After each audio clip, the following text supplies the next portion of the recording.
Hey guys, I'm so happy to see you on my channel, and I'm Jane. If you don't know me, nice to meet you. How are you?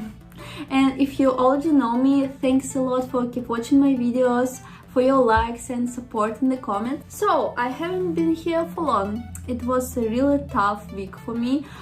Because of my tooth, I couldn't speak for a week. Can you imagine? I was like, I wanna film a video, but I couldn't speak. I hope you'll anyway enjoy watching this video today, because as I promised you before, you will see one really important and like a huge part of Russia. Specifically, it's Moscow, the capital of Russia. I'm sure you know this city anyway, but today I'll show you the city from my perspective. So get comfortable and let's get started.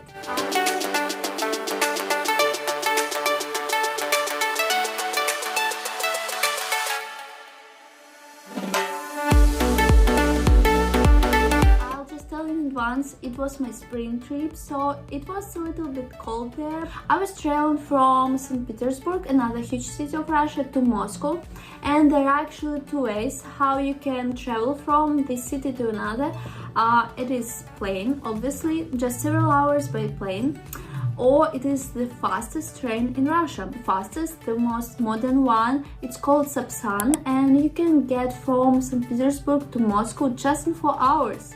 I mean, it's like 700 kilometers. Obviously, I chose the train option just because it's so comfortable to sit in a train, to observe landscapes and views, just do your stuff while traveling. Just look how cozy it was in a train. As usually, of course, I was filming a video for you guys. At the same time, I was dealing with the lack of storage on my iPad.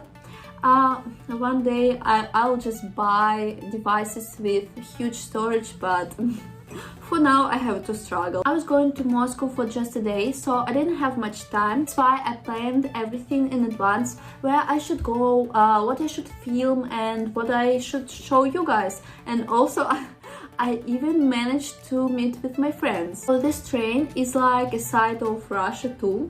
That's why I'll just tell you quickly about it. I like it because it's fast, it's so modern, and it's so comfortable to be in. The tickets usually cost around 4,500 rubles, and a ruble is equal to 1 rupee. So just for you to know. And actually it's normal price for Russia, because everything is pretty expensive here. For example, a trip by train for a day here will cost you around 7,000 to 9,000 rubles. Obviously, the ticket price also includes food. The food was a big, at least for me, a big sandwich. Also a bottle of water, a hot tea and a snack. Also, it's always so calm in such trains. People are just doing their work while the trip or watching something on their devices. I was planning just to read a book I just bought, to eat and to solve the problem with my storage. By the way, in Russia we have such diverse climate.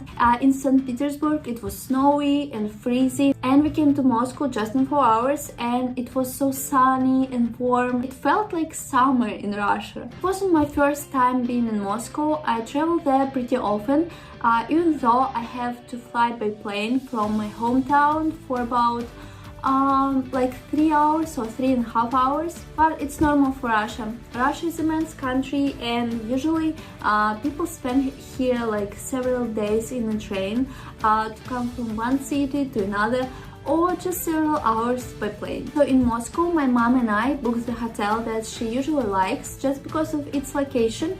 It's located in the city center, and actually for Moscow it's really important to choose the location right, because people spend hours just to go from one place to another in Moscow. Actually it's an old hotel from Soviet times, so it was interesting to observe. Of course they renovated the first floor and the hall, but other floors and the hotel rooms remained the same from that time. We booked the cheapest room in the hotel just because we will stay in there just for a day or even less, so it was enough for us. And you can see the design of furniture from Soviet Union times. Sometimes even movies are being filmed there just because of this atmosphere. Okay, heading to another location by metro, because it's the fastest way to get anywhere in Moscow. So it's the most famous location, I'm sure you know it too, and it's the Red Square. famous tourist attraction. I'm not a fan of this place, to be honest. I've been there many times, but I just wanted to show it to you guys, so I went there. Also, there is a famous mall there called Vdnkh with beautiful fountains, not real, but still beautiful sakuras. Also, this mall is famous for its ice cream. So if you will ever be in Moscow, come to this mall and try this ice cream. It's so delicious. Before, of course, there were also famous brands there, like different stores like Louis Vuitton, Chanel, Gucci, and so on. But of course they are closed now. After the Vdnkh and the Red Square, we came to another location.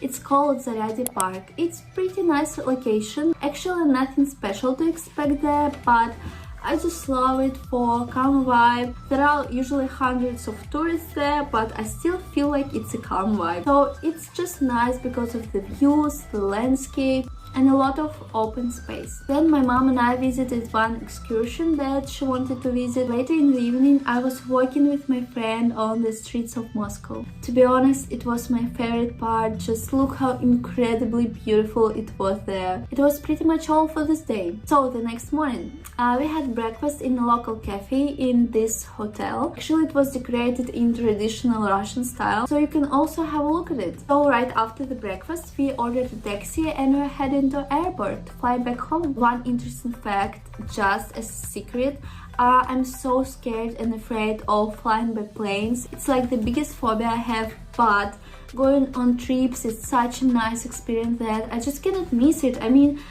traveling, it's like the best part of life. So exciting to go to another place, especially traveling abroad, get to know other cultures, just enjoying the life like this. Thank you guys a lot for watching this video till the end. I hope you also enjoyed walking in Moscow with me, enjoying all these views I showed you. Don't forget to like this video, subscribe to my channel, and also now I have Instagram. There I just post my everyday life, and so not to miss it, you can follow me on Instagram. I'll just leave the link in the description below.